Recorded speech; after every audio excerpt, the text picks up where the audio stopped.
नमस्कार। आज हम एक बड़े ही दिलचस्प ट्रेंड पर बात करने वाले हैं। YouTube पर आपने देखा होगा, कुछ क्रिएटर्स हैं जो दिखाते हैं कि वो कितने अमीर हैं, कितने सफल हैं। पर क्या वो सब सच है? यही सवाल है।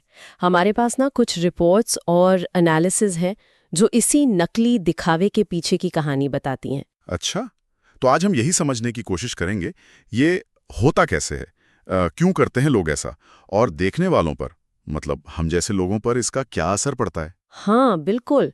और ख़ास तौर पर ये कि कैसे किराए की चीज़ों से, झूठी कहानियों से पूरी एक नकली ऑनलाइन पहचान बना ली जाती है। किराए की चीजें, मतलब जैसे। बिल्कुल। ये जो सोर्सेज है ना, वो बताते हैं कि ये सिर्फ चीज़ें दिखाना नहीं है, ये पूरी एक सोची समझी स्ट्रैटेजी है। जैसे वो महंगी गाड़ियाँ दिखाते हैं, लैम्बोर्गिनी, BMW या बड़े-बड़े विला। हाँ हाँ, देखा है। ज़्यादातर ये सब किराए का होता है। और ये चीज़ें क्यों चुनते हैं? क्योंकि ये विजुअली बहुत इम्पैक्ट करती हैं। देखते ही लगता है कि वाह क्या सक्सेस है। अच्छा। जबकि असलियत, जैसा एक जगह मजाक में लिखा था, शायद ये हो कि भाई EMI का बिल देख के पसीना छूट जाता है। ओह, तो मतलब सिर्फ गाड़ियां और घर ही नहीं, ये जो कहानियां सुनाते हैं, कॉलेज ड्रॉप आउट था, आज करोड़पति हूँ। हाँ, या 21 साल की उम्र में अपना फ्लैट ले लिया। हाँ हाँ, ये सब बहुत सुना है। तो ये भी मतलब इनमें कितनी सच्चाई होती है? देखिए, सोर्सेज तो यही कहते हैं कि अक्सर ये बातें बहुत बड़ा चढ़ाकर बताई जाती हैं, या कई बार तो पूरी तरह से झूठी होती हैं। अच्छा, जैसे।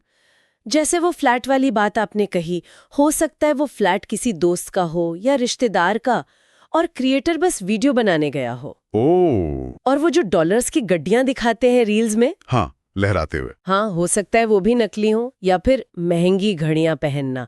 एक सोर्स में तो मजाक में लिखा था कि शायद ये गाफर मार्केट से लाई 1500 की कॉपी हो। हाँ, गाफर market.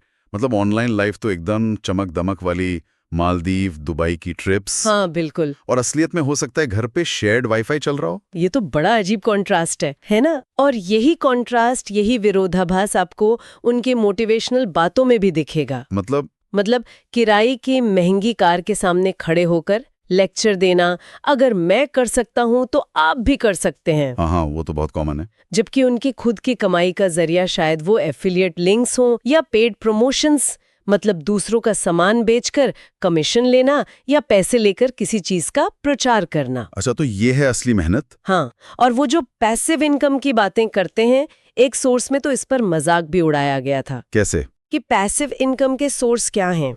Referral code, paid promo, और सबसे पैसिव, माँ के नाम पे खाता। ये तो कमाल है। पर सवाल यह कि लोग ऐसा करते क्यों हैं? मतलब इसके पीछे की साइकोलॉजी क्या है? क्या ये बस जल्दी फेमस होने का तरीका है? हाँ, सोर्सेज दोनों बातें कहते हैं। कुछ मानते हैं कि ये फेम और फॉलोअर्स पाने का शॉर्टकट है, जल्दी से नजर में आ जाओ। और कुछ ये भी कहते हैं कि इंडस्ट्री में ना एक प्रेशर भी होता है, हमेशा सफल दिखने का दबाव। तो शायद वो भी एक वजह है। पर दिलचस्प बात यह है कि कई एक्सपर्ट्स इसे कंटेंट क्रिएशन कम और एक्टिंग ज्यादा मानते हैं। एक्टिंग मतलब दर्शकों को बेवकूफ बनाना। हाँ, एक तरह से उल्लू बनाने की कला। लेकिन जब ये एक्टिंग पकड़ी जाती है, जब लोग सवाल उठाते हैं, आलोचना करते हैं, तब क्या होता है? मैंने देखा है अक्सर वो कहते हैं ये तो हेटर्स हैं। हाँ, वो टिपिकल जवाब, हेटर्स गोना हेट। लेकिन जैसा एक सोर्स ने बहुत सही कहा, हाँ। ये हेट नहीं, सच का चांटा है। सच का चाटा? वाह। के दिखावे को। अच्छा। तो मतलब ये ट्रिक अब ज्यादा दिन नहीं चलेगी। शायद नहीं। देखिए, सोर्सेस का निचोड़ यही निकलता है कि आखिर में ना ऑडियंस का ट्रस्ट ही सबसे बड़ी चीज है। सही बात है। और अगर आप नकली सक्सेस दिखाकर वो ट्रस्ट तोड़ते हैं, तो लंबे टाइम में नुकसान आपका ही है। असली मेहनत, सच्ची कहानी, उसी पर जोर देना चाहिए। न कि झूठी एक्टिंग से मिलने वाली थोड़ी देर की फेम पर। तो मतलब पब्लिक सब जानती है। बिल्कुल, देर सवेर सच्चाई पता चली जाती है। तो आज की इस पूरी बातचीत से ये तो साफ हो गया कि सोशल मीडिया पर, खासकर यूट्यूब पर, जो भी चमकता है जरूरी नहीं कि वो सोना ही हो। हाँ। कई बार ये जो बड़ी बड़ी सफलता की इमारतें दिखती हैं, उनकी नींव असल में किराए की ईंटों और झूठी कहानियों पर टिकी होती हैं। बिल्कुल सही कहा। ऑनलाइन दुनिया और असल जिंदगी में जमीन आसमान का फर्क हो सकता है। तो ये हमें एक जरूरी सवाल पर छोड़ जाता है।